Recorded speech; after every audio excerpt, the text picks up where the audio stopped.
One, two, 1, 2, 3.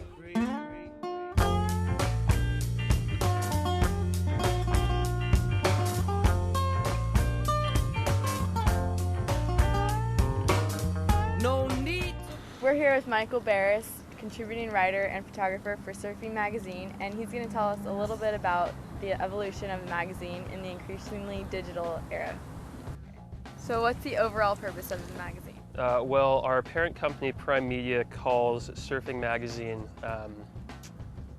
modern progressive. That's what it is. They call us modern progressive, which basically means that what we're supposed to be doing is acting as almost like a fashion magazine for the surf world.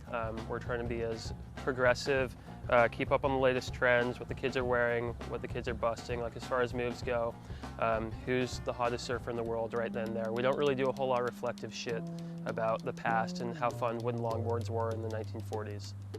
So can you tell us about the differences with the magazine and the internet in terms of content and layout? Yeah, well, one of the main differences that you're seeing in all forms of media right now is the speed of publication, which we all know. You can go, say something happens in Australia, say Mick Fanning gets in a fight with Joel Parkinson. You will see that story the next day on Surfline, an online website, with pictures and video and analysis by Sean Collins of the fight. And that instant, there are going to be people twittering about it. And if we were to put that in a magazine, we have to work 3 months ahead of schedule, so that's going to go in 3 months from now, say, it's going to go in May. And we can't compete with that kind of speed. So you're seeing less and less breaking news type things in the magazine. Like we used to do a lot of contest coverage. You're not going to see contest coverage anymore because no one wants to read about the Trestles contest in December if it happened in September.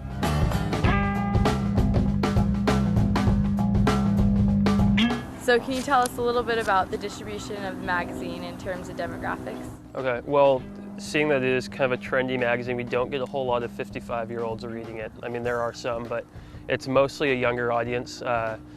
Anywhere from 12 to 18 with a lot of 20-somethings, especially now. The editorial staff in there now kind of got a massive overhaul in the last year and a half or so. And it's essentially all 20-somethings, and so we're really targeting that audience, or like we're saying, the young people, the people who are causing a lot of progression in surfing. As far as regional demographics go, of course, there are a lot of people in Hawaii and Southern California reading the magazine, and California in general. But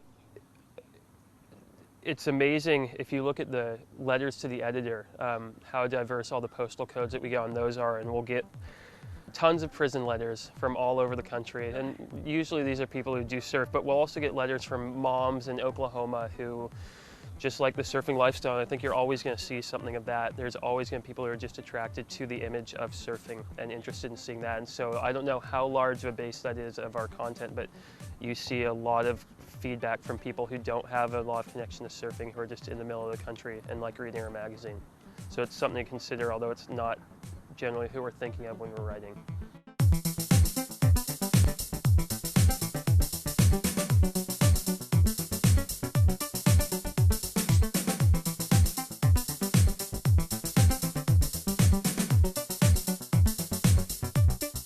What you're going to see, and what I think is the future of the magazine, is increasingly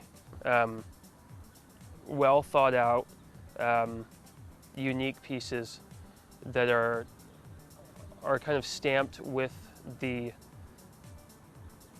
persona of the magazine. Like there has to be a very distinct, I don't want to make it too crass and commercial, but like saying branding, like there's a surfing magazine brand. And you have to make that brand unique as opposed to, say, like the Surfer's Journal brand, which is a magazine that caters to like retired surfers, people like over 55.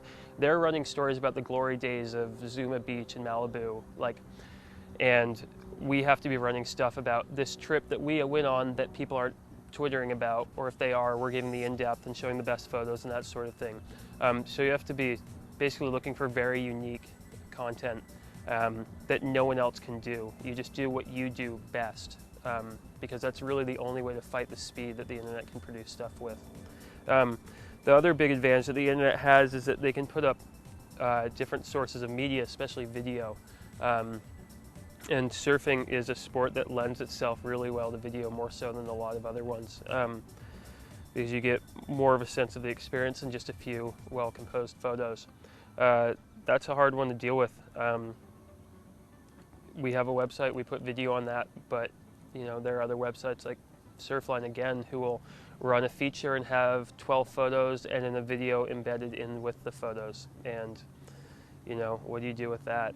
It's hard to compete.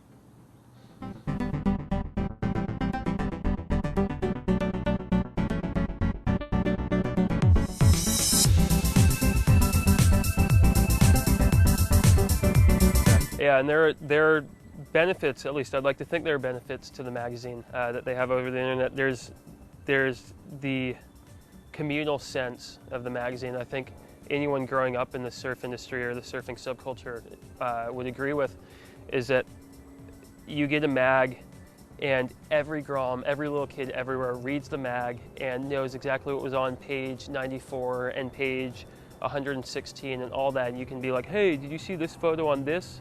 Like, you see that shot of Mick at Porto? Like, that was sick, haha, whatever. And you go to that kid's bedroom, it's gonna be torn out and put on the wall.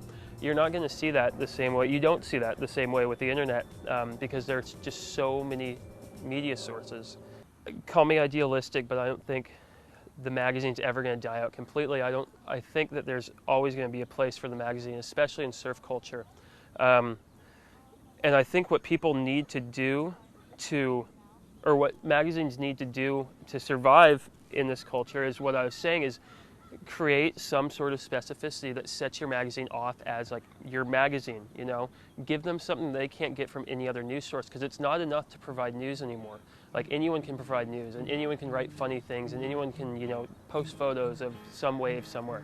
What you have to do is create an identity that no one else has. So that was our interview with Michael Barris, contributing photographer and writer for Surfing Magazine. Thank you so much for your time.